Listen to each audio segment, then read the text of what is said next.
Hello students, welcome to the lecture on export documentation, and after this lecture we will be able to learn the following objectives. Understand the applicability of HRM model, discuss about various models, describe the HRM policies in various countries, understand the European model of HRM.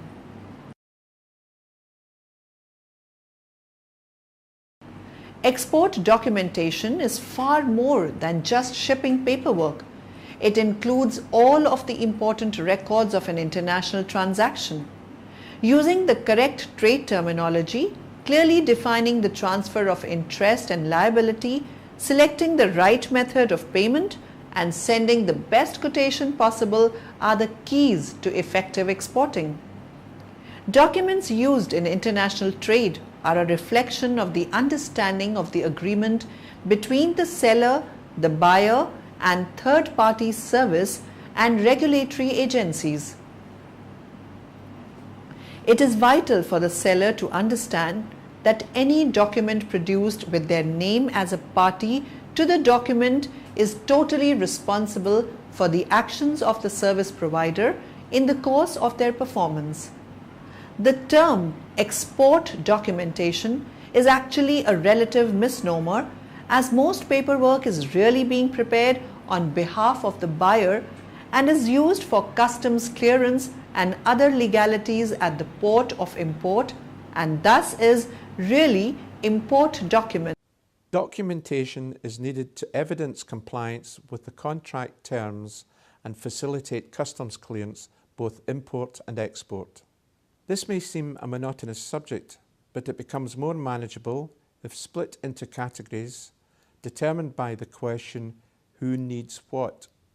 At the minimum, you may need no documents at all, whereas at maximum, you may need several documents, including specific certificates issued by authorised bodies such as the Chamber of Commerce.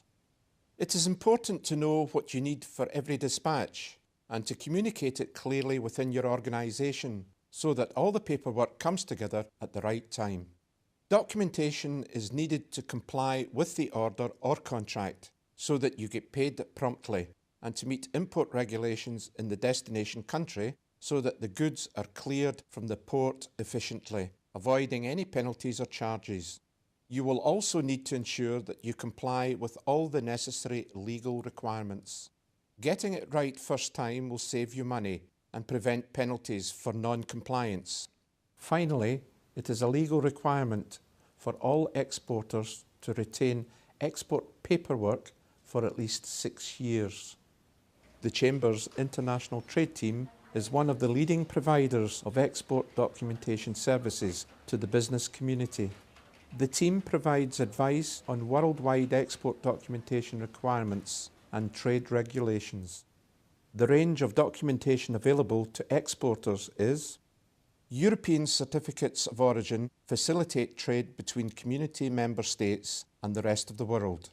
These are used for several reasons: logistical reasons, actually moving the goods; packing reasons; legal reasons, to meet UK, European Union and international law requirements; political and security reasons, including anti-terrorism; ecological and health reasons, to prevent the spread of disease and infestation; financial and payment reasons, perhaps the main reasons for exporting. eCert is an electronic version of European certificates of origin. Using eCert, you can apply electronically for European certificates of origin directly via the internet, in addition to submitting documents through the Chamber's network of offices. Arab-British certificates of origin, which are essential documents for exports to a range of Middle Eastern countries and are supported by a legalisation service. eCert is an electronic version of Arab-British certificates of origin. ATR EUR1 certificate established the customs duty status of goods that qualify for preference when goods are exported to countries that have preferential trade arrangements with the European Union. So you would need one of these when exporting goods over a certain value within the EU and other preferential countries, such as Norway, Switzerland, Turkey and Morocco. If you are taking goods and samples for display at exhibitions or need to transport specialised tools and equipment to complete specific work overseas, then you will need an ATA carnet. These facilitate the temporary export of goods for up to 12 months, acting as a passport when presented at each customs post. They are recognised in 38 countries worldwide and enable goods to be temporarily imported into a country without the need to pay duties. The requirements and procedures involved when trading internationally can often be complex and time-consuming, and if done incorrectly, the repercussions can be high and costly, as I highlighted earlier. Understanding how to do things properly is important, and as such, training appropriate staff in documentation processes and other aspects of international trade is as essential as training people to operate a machine or a computer. The Chamber's network offer a range of export and import training courses to help you understand the requirements to enable your business to become efficient, effective, and most of all, profitable. In addition, we offer to take our courses out to clients where staff downtime and availability may be problematic.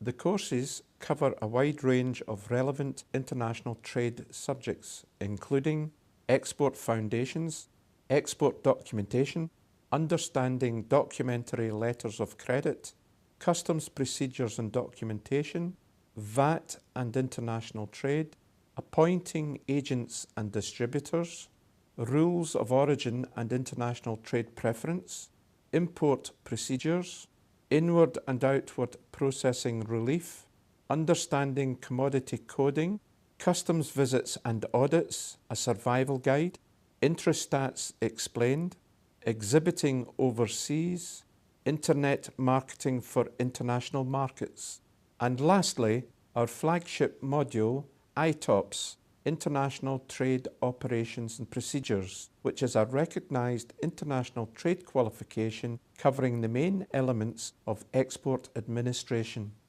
The Chamber can also provide in-house bespoke training to suit your specific business requirements.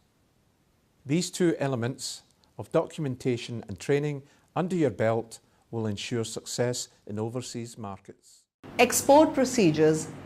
The export procedure is obligatory for community goods leaving the EC Customs Territory, Article 161 Customs Code CC, with very few exceptions.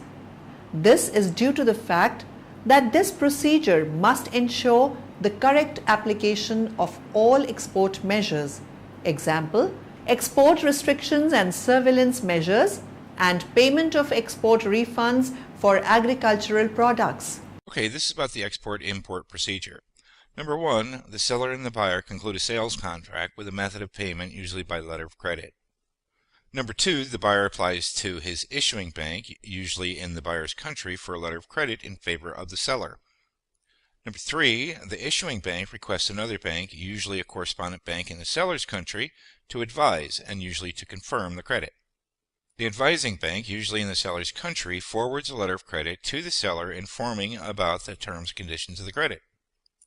Number five, if the credit terms and conditions conform to the sales contract, the seller prepares the goods and documentation and arranges delivery of the goods to a carrier. Number six, the seller presents documents evidencing the shipment and draft a bill of exchange to paying, accepting, or negotiating bank named in the credit, usually the advising bank, or any bank willing to negotiate under the terms of credit. Number seven, the bank examines the documents and draft for compliance with the credit terms. If complied with, the bank will pay, accept, or negotiate. 8, the advising bank sends the documents and the draft to the issuing bank. Number 9, the bank examines the documents and the draft for compliance with the credit terms. If complied with, the seller's draft is honored. Number 10, the documents are released to the buyer after payment or on other terms agreed between the bank and the buyer. Number 11, the buyer surrenders a bill of lading to the carrier in exchange for the goods. The export procedure foresees in principle two stages. First, the exporter declaring presents the goods, his export declaration, and where necessary, his export authorization or license at the customs office responsible for the place where he is established or where the goods are packed or loaded for export. Subsequently, the goods and a copy of the export declaration are presented to the customs office of exit, which satisfies itself that the goods presented correspond to those declared and supervises their physical departure. Goods exported by rail, post, air or sea, the customs office of exit may be the office component for the place where the goods are taken over under a single transport contract for transport to a third country. Example, port, airport, railway station. Differences between exporting and domestic business. The basic intent of a quotation for international trade is the same as it is for quotes made in the US, but the rules and procedures are different. The following are examples of the difference between international and domestic quotations. Trade terms. Domestic sales use trade terms such as FOB factory as defined under the Uniform Commercial Code of the United States. One of the benefits of this trade term is that title of the goods passes to the buyer at our dock. When businesses engage in international trade, they cannot rely on the Uniform Commercial Code or domestic trade terms and should use the trade terms recognized by international traders, the Incoterms as described in Module 6. This symbol here is the Incoterms rule. Note it's a symbol, and the English name for this symbol is, in this example, Ex Works. In your copy of the Incoterms rules, you'll find the detail of this particular term on page 15, and the term may be used for any mode of transport, so air, sea, road, rail, or any combination thereof. But how did you know to reference to the EXW rule as opposed to any of the others? Well, this is where the flow diagram assists. All it is, remember, is a series of questions, and you begin at the top with this one. Does the seller's price include the freight? Well, by freight we mean, is the seller paying the carrier for the main carriage? The answer can only be yes or no. Well, in our example, the answer is no. So now we have a second question, and that is delivery at the seller's works? Is the buyer, in other words, collecting from the seller's works, his factory, his warehouse? Again, the answer can only be yes or no, and in our example, it's yes. So again, this leads to a further question, and that is, does the seller's price include the export customs paperwork? Is the seller going to act as the exporter? Yes or no? Well, if your answer is no, then that indicates you have an Incoterms EXW rule, and the side panel takes you to our standard transport chain and indicates roughly where risks and costs will divide in such an example. And now you can refer to the Incoterms rules in detail, referencing to page 15 of the text to consider EXW in all of its detail. Some of the rules, like this one, FCA, are very versatile, but they can be complex as a consequence. For example, if you refer to sections A4 and B4 on page 26 of your book, there's a possible variation on the moment of delivery, where it may be the moment of handover at the seller's premises, or at another place in the country of supply. That is to say, where the seller must take the cargo to the buyer's carrier.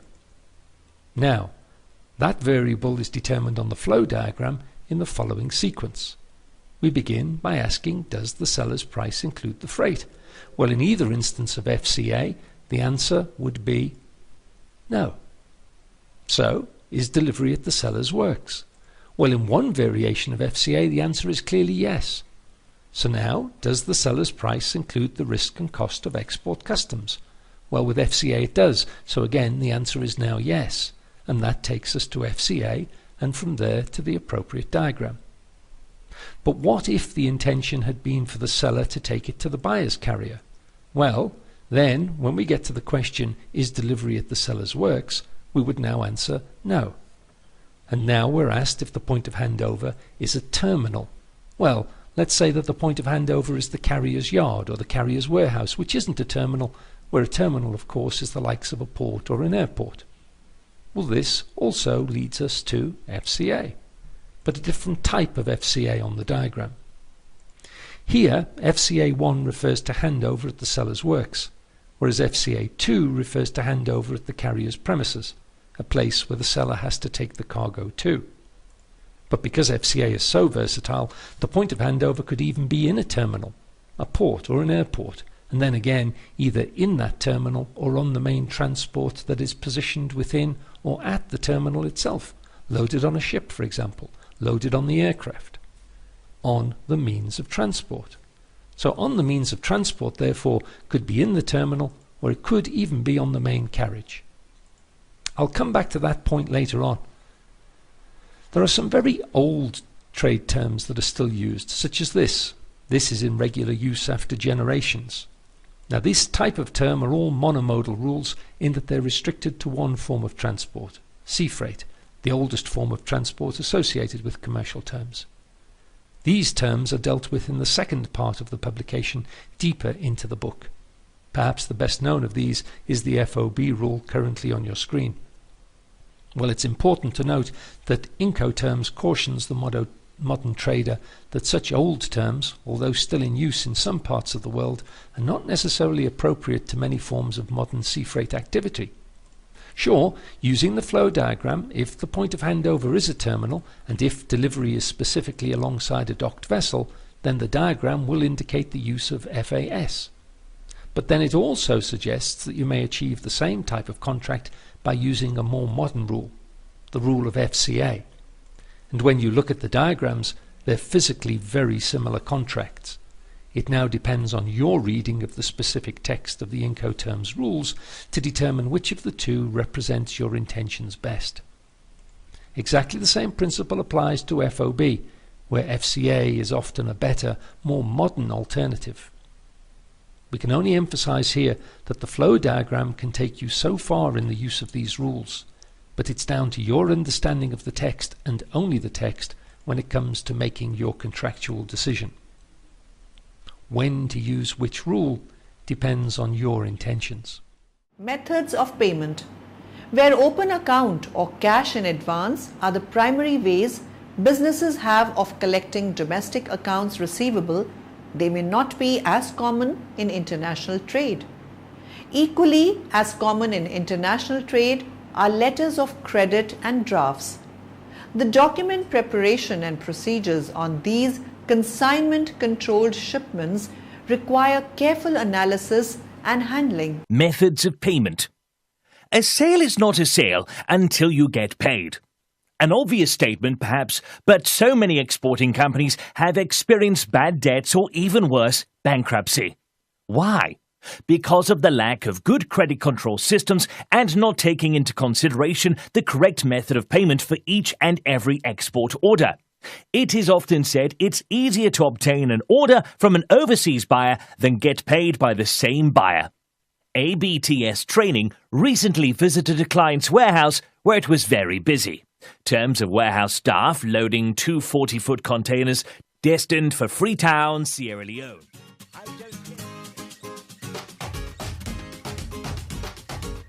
Methods of packaging. Shipping goods internationally exposes the in-transit product to risks it would not otherwise encounter. Among the greatest risks for damage to goods in foreign trade are theft, environmental risks such as heat, cold and moisture, transportation by ocean freight or rail, and lack of mechanized physical handling equipment in some of the lesser developed countries.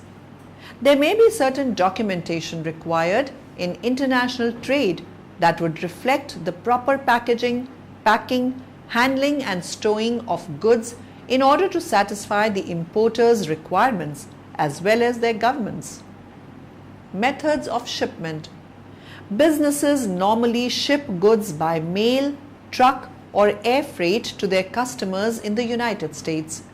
In international trade, truck shipments are limited to Canada and Mexico, and most processed food products are shipped by air or ocean freight. Air freight differs only in the bill of lading used. Meanwhile, Ocean freight can include drayage to move ocean containers to your facility, railroads to get the cargo to the port of export, and another drayage trucking to export your products to the ocean carrier at the buyer. Because these modes of transportation differ a great deal, particularly in the area of carrier's liability, they need to be understood thoroughly before making a quotation. There are specific documents for international shipments that vary in detail, handling and distribution from the domestic equivalent. Insurance covering damage or loss. The seller has primary responsibility for loss or damage to the goods, in most cases, all the way to the port of unloading in the foreign country. Insurance coverage is therefore a must for all international transactions. Insurance certificates are required for proof of coverage on many exports, especially those that are being paid under a letter of credit. Validity period. The validity period of an international quotation is usually 90 days. This allows the buyer to arrange for payment and any import permits that may be necessary to make the purchase decision of your product. Any changes to the quotation during that time must also be reflected in the documentation. Import laws in the foreign country. Before making a quotation to a buyer in a foreign country, it will be necessary to determine what restrictions exist. Common considerations are availability of exchange, country of origin of the product is offering, import permits, certificates and inspections. The importer may also have documentary requirements in the destination market that must be matched with the exporters prior to customs clearance. Banking fees. Unless the importer uses US dollars as their currency, international sales generally begin with payment by the buyer in their own currency. The buyer's bank will then make arrangements to pay the exporter through a US bank in US dollars. The banks charge a fee for this process, part of which will be for the seller's account. These fees vary depending on the method of payment being used. Justification for export promotion activities.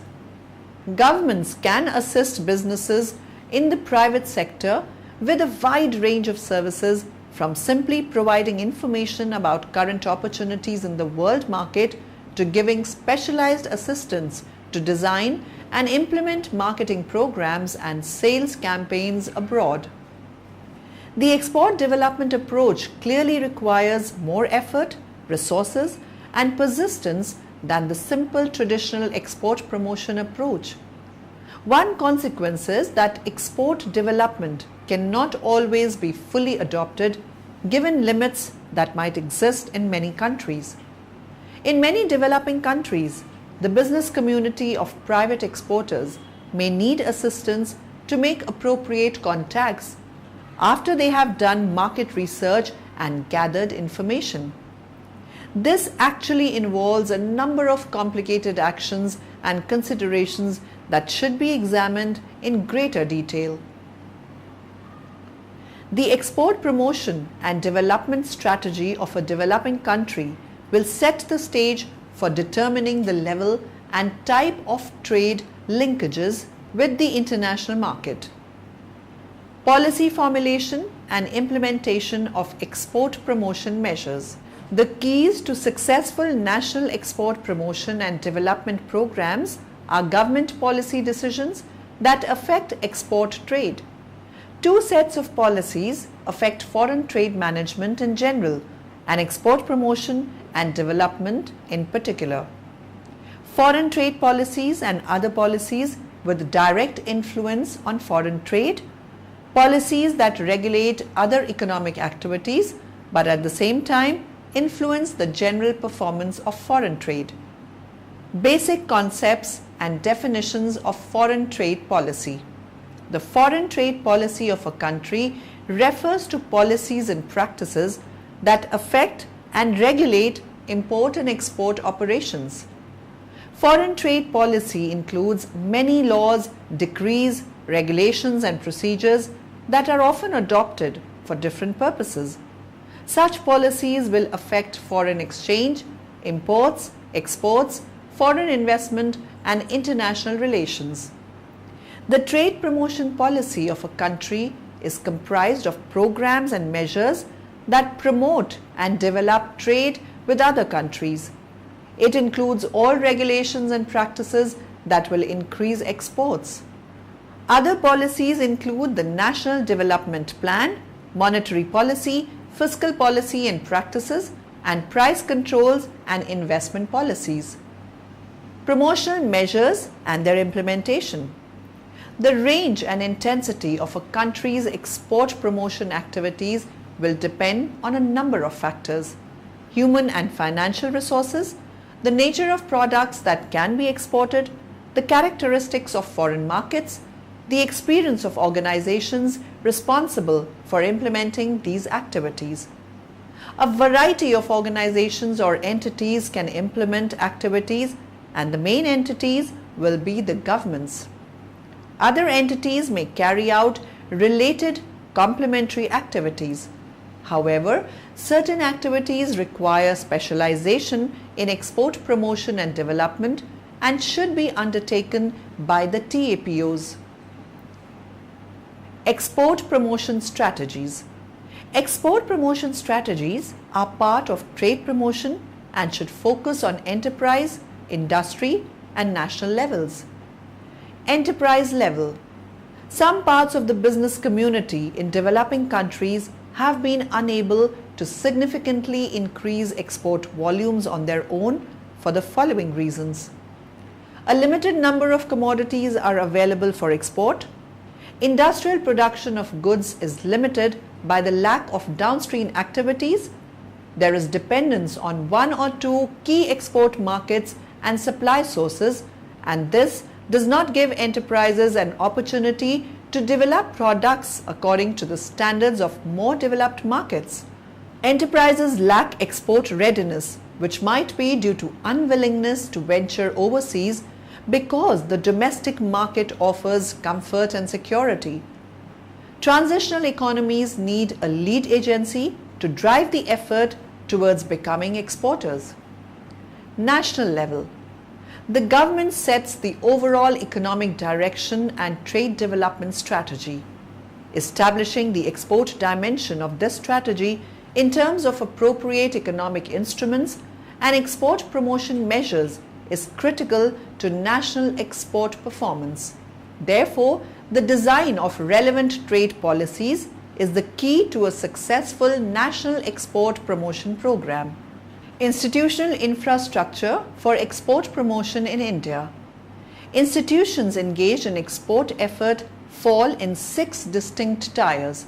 At the top is the Department of Commerce of the Ministry of Commerce and Industry. This is the main organization to formulate and guide India trade policy. At the second tier, there are deliberative and consultative organizations to ensure that export problems are comprehensively dealt with after mutual discussions between the government and the industry. At the third tier are the commodity-specific organizations which deal with problems relating to individual commodities and or groups of commodities.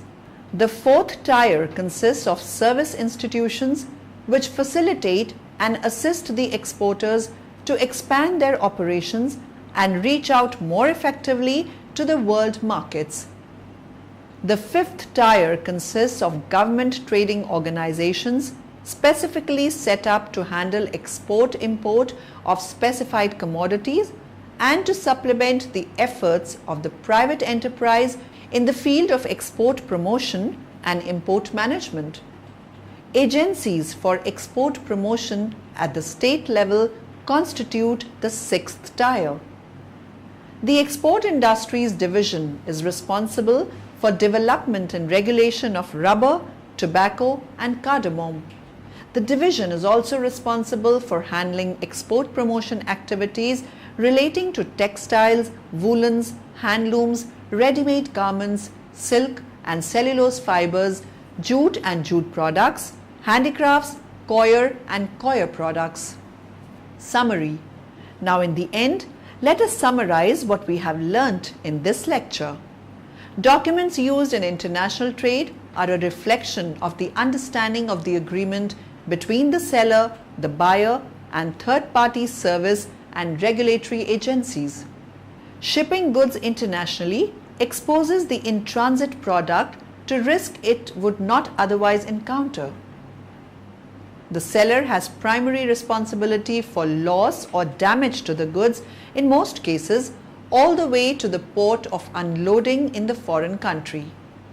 To a great extent, export development can concentrate on product adaptation, that is, use of existing production capacity to manufacture new products when better markets are found for those products than for traditional products.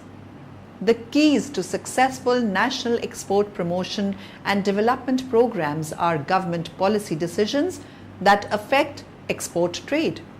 Industrial production of goods is limited by the lack of downstream activities, which does not allow enterprises to produce differentiated products for exports or provide some form of export diversification.